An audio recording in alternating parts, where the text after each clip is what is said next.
vamos sempre pensar, né? Tem o mundo que a gente chama eclesiástico, sei lá, tipo a galera que é pastor, Sim. presbítero, né? Missionários e Uhum. tal. E a galera que é, vamos chamar de secular, vai. O cara que é SLT, o cara que é PJ, enfim, tem toda essa função de trabalhar. E para Aham. mim, na minha cabeça, eu falo pra Carol, eu tenho dificuldade com gente que não trabalha, não faz, não exerce alguma coisa.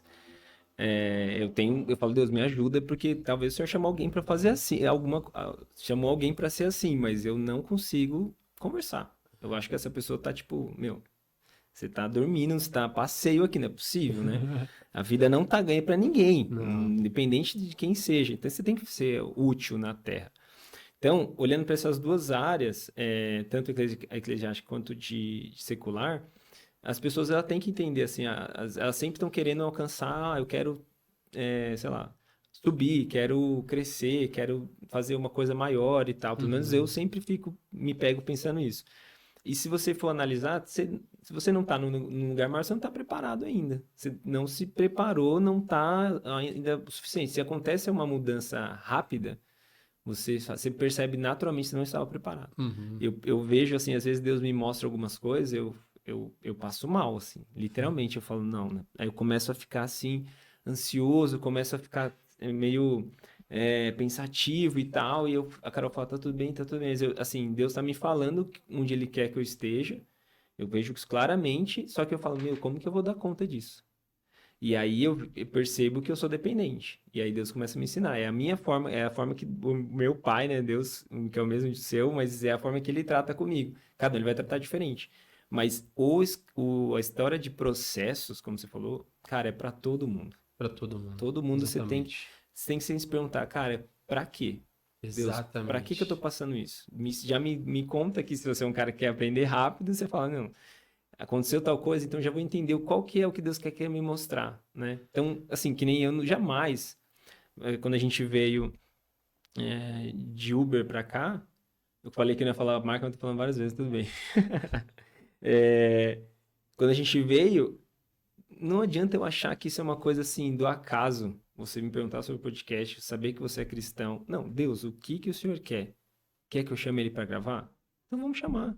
Você entendeu? Tipo assim, tem que ser assim, as coisas, a gente não pode passar nessa vida achar que é tudo obra do acaso, não. Deus Uhum. está no controle de todas as coisas. E aí a gente, como cristão e como sacerdote do lar, tem que estar atento nas pessoas. Meu, então Sim. qual que é o processo? Que parte que eu tô aqui nessa fase? Tipo assim, eu sou meio doidão, eu fico pensando E assim. engraçado é que, né, como a gente estava falando no começo ali, eu não esperava gravar hoje, foi uma coisa muito inédita para mim. Nunca fiz algo do tipo assim, né, com essa intensidade, né? Então, para mim é uma novidade e é uma honra estar aqui com vocês, né? E poder compartilhar alguma coisa assim que eu esteja vivendo, né? Legal. E algo sobre processo, né? Eu passo um processo bastante hoje mais, como é que eu posso dizer? Um processo mais resolvido, né? Na questão da minha saúde, né? Tá. Eu tenho uma doença, né? Chamada doença de Crohn, que é uma doença no intestino, né? E por 10 anos eu tive um diagnóstico errado, né? Então, no ano retrasado, eu passei novamente no médico e o médico, para resumir um pouco, né? Essa história é um pouco longa, Não precisa resumir, tá? Pode falar. pode ir falando? Então, eu fui diagnosticado há 10 anos com retocolite. Fica muito perto aqui, peraí, muito Não, pode longe, ir. tá bom? E fui diagnosticado há 10 anos atrás com retocolite, que é uma doença inflamatória, né, no intestino. Uhum. Uma doença autoimune que para a medicina não tem cura, né? Então, de 10 anos para cá, eu sempre soube disso que pela medicina não tem cura, mas sempre eu sempre tive a fé que Deus poderia me curar a qualquer momento, né? Mas em 10 anos eu não pude eu não pude receber a cura. Na verdade, não é que eu não pude receber, eu não tive a cura, né? Espiritual, nem física, né? E aí, onde essa doença ela me deixava com muitas dificuldades para, né? Será que eu posso falar aqui? Pode. Tranquilo. eu tinha muita diarreia, Uhum. né? Tinha muitas crises de diarreia e eram coisas que, infelizmente, era muito por dia. Eu emagreci 10 quilos em 3 meses, Nossa. né? Então, essa doença complicou muito minha vida, né? Não deixei de crer em Deus, porque eu acabei entendendo que isso foi, que isso foi e é um processo, assim, na minha vida espiritual, né? Hoje, como eu fui diagnosticado com doença de Crohn, né? Que é o que eu creio que é um pouco mais um pouco mais difícil essa doença, né, de lidar, porque ela vai subindo para o fígado, vai subindo para os outros órgãos, né? E, enfim, passei no médico, o médico me colocou literalmente me colocou na parede, assim, falou, meu, se você não se tratar agora, né, porque eu já tinha aceitado a situação, meio que tinha aceitado, não tava mais preocupado em tratar, né, tava vivendo a minha vida e tal, sem qualidade de vida. E aí minha esposa, isso depois de casado, né? Minha esposa falou, não, eu não aceito isso. Então ela foi uma peça fundamental, assim, na minha vida, né? Ela teve uma atitude, assim, também maravilhosa comigo. Sou muito grata a ela, né? Por ela não ter desistido de mim nesse sentido. E ela falou, não, vamos atrás, a gente conseguiu um médico. E o médico me colocou na parede. Falou, meu, se você não se tratar, você vai ter um câncer em menos de 10 anos. E aí foi onde ele falou, olha, existe uma medicação biológica injetável, né?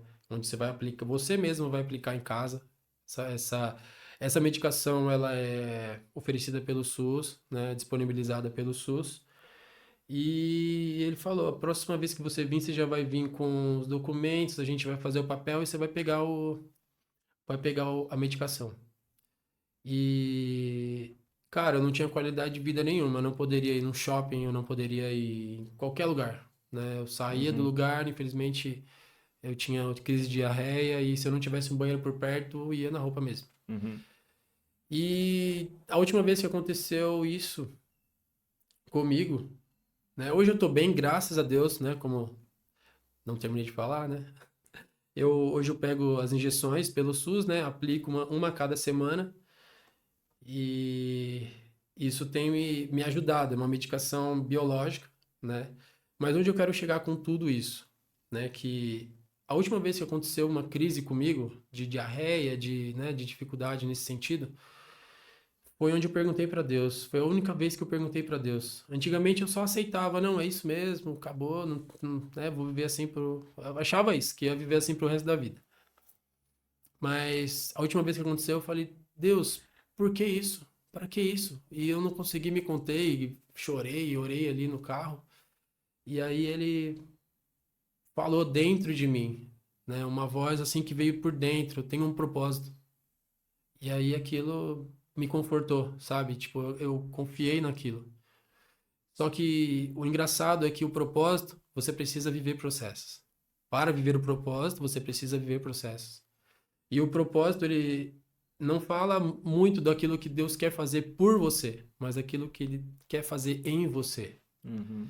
Então, ele quer mexer no seu caráter, ele quer mexer na sua confiança com ele quer saber se você vai buscar ele, mesmo se você tiver uma enfermidade, um problema que você não consiga resolver, entendeu? Então, a gente às vezes acaba se apegando muito às coisas que acontecem no nosso dia a dia como dificuldade e acaba esquecendo de que Deus está o tempo todo com a gente e que ele quer fazer algo em nós, né? Muitas vezes né, algumas pessoas acabam me olhando às vezes como inspiração por eu não ter desistido, né, de buscar a Deus. Minha esposa, ela é uma delas, falou: "Nossa, você como sua fé ainda não, por mais que eu passasse aquelas crises, ela falou: "Meu, sua fé ainda tá alta, tá, né, você ainda continua com fé".